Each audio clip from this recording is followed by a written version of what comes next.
Hey everybody, I'm John at Collect Cards. It's Sunday, July 30th. I am home now. The National in Chicago or in Rosemont just wrapped up a few hours ago. I guess number 43 in the books and number one for me. So I got again back home yesterday, late afternoon, early evening actually. And so after about, a good 2.5 day experience, walking through the aisles and meeting lots of people, making some new friends at the National Sports Collectors Convention. It was great. It was crowded. It was very warm, and then it was very hot. And it was also a bit tough to navigate, which, for a first timer maybe is no surprise. But, you know, no huge show is going to have going to be perfect. They're all going to have their own issues, and there were some for sure. But overall, I think it was a great show.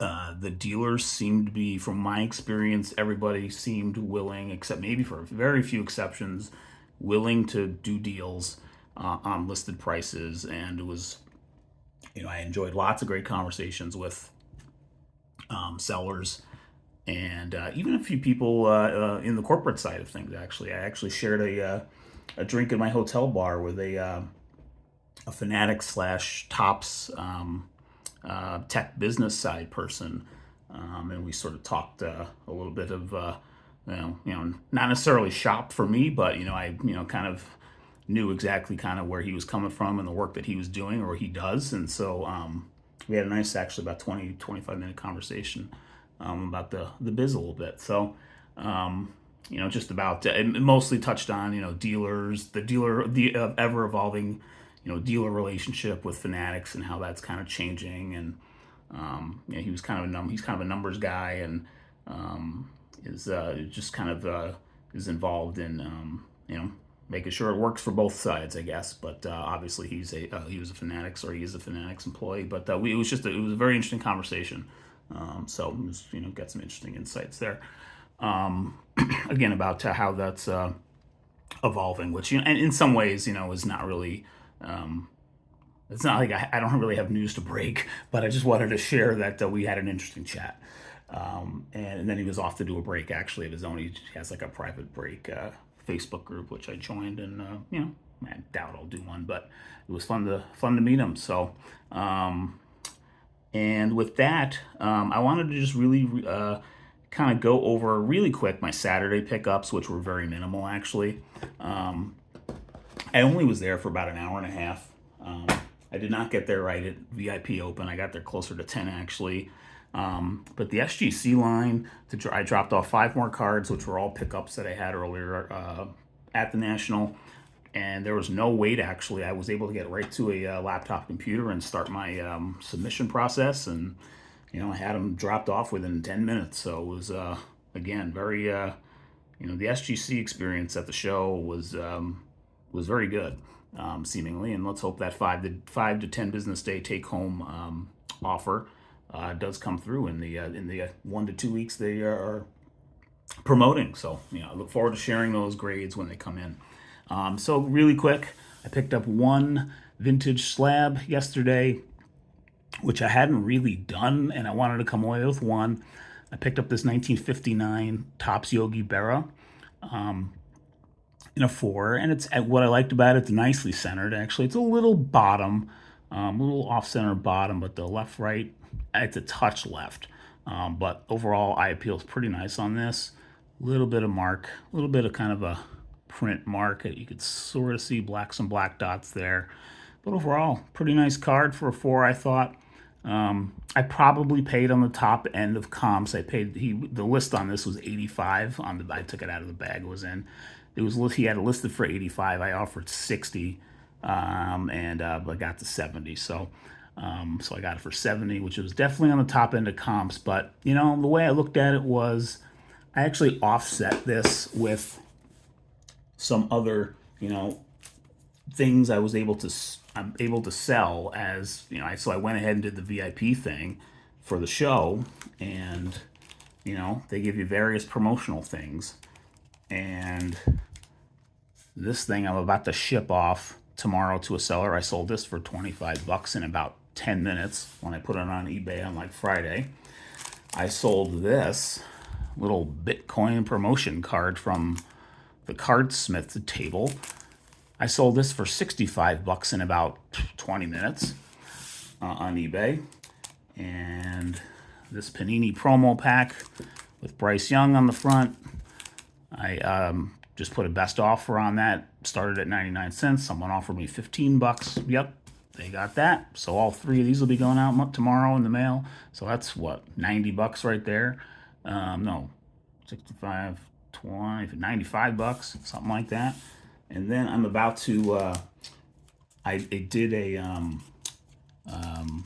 bought some Topps product Thursday, got 3 redemption packs, and in my last, or a couple videos ago, I opened them in a short video and pulled this very nice Ronald Acuna, 1 out of 25. I'm about to accept an offer north of 100 bucks for this. So again, kind of offsetting some costs over there overall for some of the vintage pickups I did and just overall pickups. And so, you know, I enjoyed picking this up overall. So I did that. And then the only other thing I picked up yesterday were not cards, actually. They were some memorabilia. I mean, there's just so much awesome memorabilia there, from programs, the yearbooks, the pennants. Oh my gosh, the pennants were just, just awesome to go through. But then there was one booth, one setup that I saw on, I guess it might have been Thursday, actually, and I got back. I was trying to make sure I didn't write down the number, the dealer number, booth number. Managed to find my way there. And it was in an area, it was in the TriStar section of the show floor, a little ways away from the TriStar section, but in that kind of lower quadrant of the map. Actually, I'm going to touch on the map in a little bit, actually, of a suggestion that I hope the national folks do for next year. It was very crowded in that area Saturday morning. It was the worst crowding, I think, of the whole time I was there. Which to me was a sign I needed to get out of there and just get going. I was kind of, I walked enough of the floor for 2+ days. It was time to go. But I did manage to find the dealer I wanted to find, and they had these amazing glasses there. And I just wanted to show you really quick. So I picked up 3 of them. And the reason I picked these up, well, first off, these are 1950s era highball glasses of the New York Giants and the Brooklyn Dodgers with the Dem Bums, kind of batsman logo there. Just fantastic glasses. Yep, they clink and everything. And then I picked up this 60s era American League team pennants glass, which it's from the 60s because it's got the Angels and the Senators on here. And just from the style of the pennants and the lettering, you can tell it's 60s. Just a really cool glass as well. He had the Dodger glass listed for 60. He had the Giants glass listed for 30, and he actually didn't have a price on this one, but I can't remember what he mentioned it as, maybe 40 or something like that. I got them for 100 total. And I did some eBay. I just really wanted them, actually, and so I didn't, it was hard probably to check comps, but I sort of dug around a little bit on eBay today. And these glasses are not easy to find. I found 1 or 2 examples of each. And actually the Giants one I only saw as a rocks glass. Same design, but just as a rocks glass, not as a highball.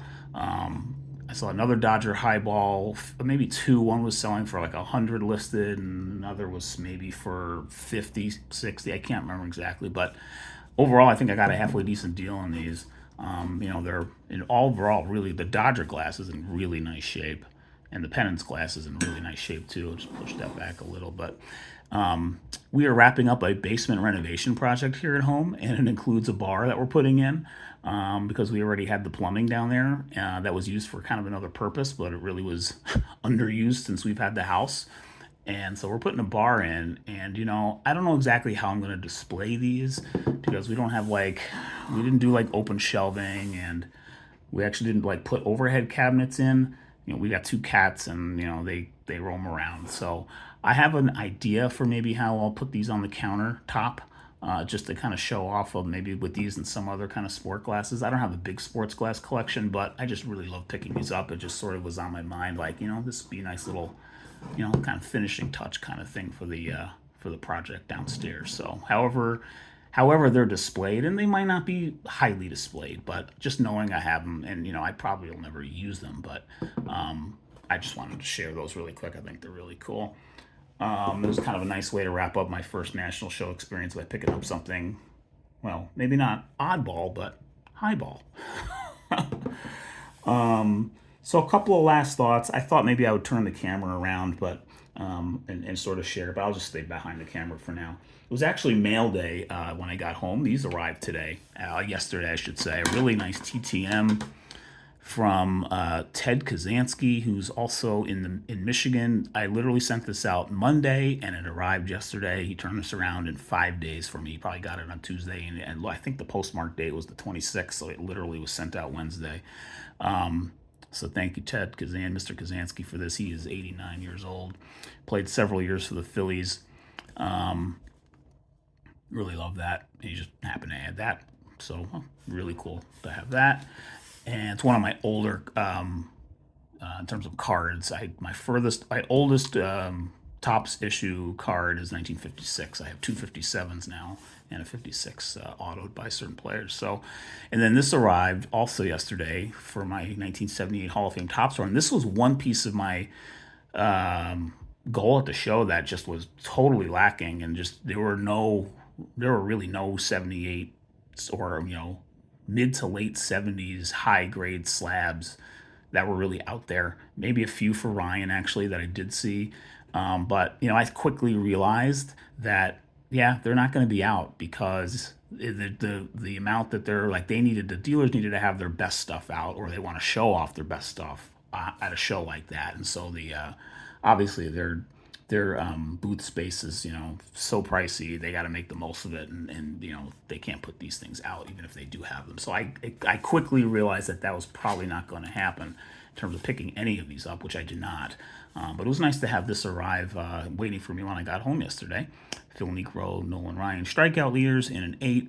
Nolan Ryan's on, I believe, 3 cards in the set, at least 3.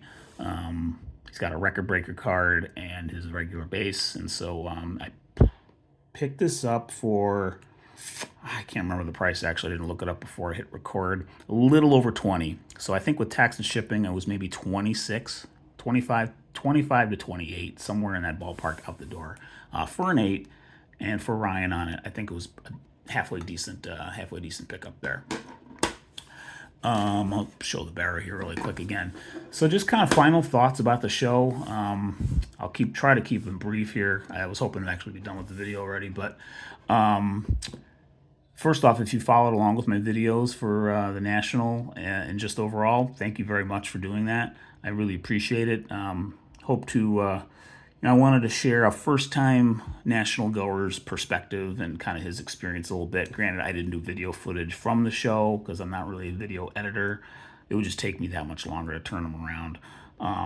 It's just not part of my wheelhouse.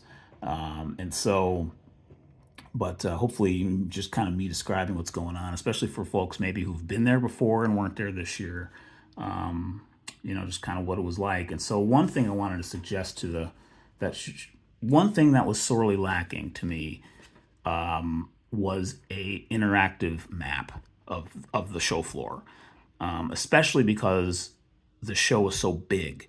I couldn't believe that there was one sponsor, Ludex, who had like a link, you did a QA code to get to the show floor map, but it was a really tiny black and white, the black and white show floor map that's in the program.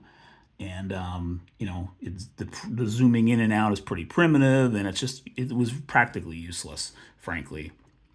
And, if you've been to like amusement parks, like, Disney World or Cedar Point, like, those places like that have really nice little, apps that you can download that have pretty good, maps for, where you are. And I don't think it would cost very much to get a developer to put together a national app for next year, and I really hope someone can get on that, because I think the map piece would be a huge improvement to the overall experience in terms of navigating.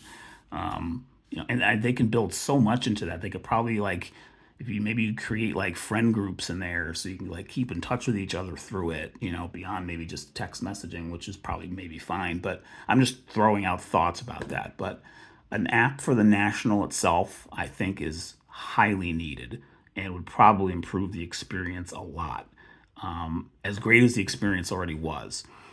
So beyond the heat, and it wasn't like sweltering, sweltering. The mornings were okay, but by afternoons it was really noticeable how it was getting hot, and I think certain areas of the show were worse than others actually too. And the crowds again were busy, but by Saturday morning I could tell it was like in that TriStar wing of the whole place. It was just constant flow of people. You couldn't stop if you had a backpack on like I did and it wasn't even super full. You couldn't even really stop to look at a table because people were just constantly bumping into your back. It was just a river of people, and so it was just not an enjoyable experience at that point. So anyway, again, beyond those kinds of critiques, it was a really good experience. Really good, and I can't wait to have the same opportunity next year in Cleveland, where I hope to meet in person many of you who I got to meet and speak with this past week. So overall, really cool show, really great experience. Another reason to love this hobby.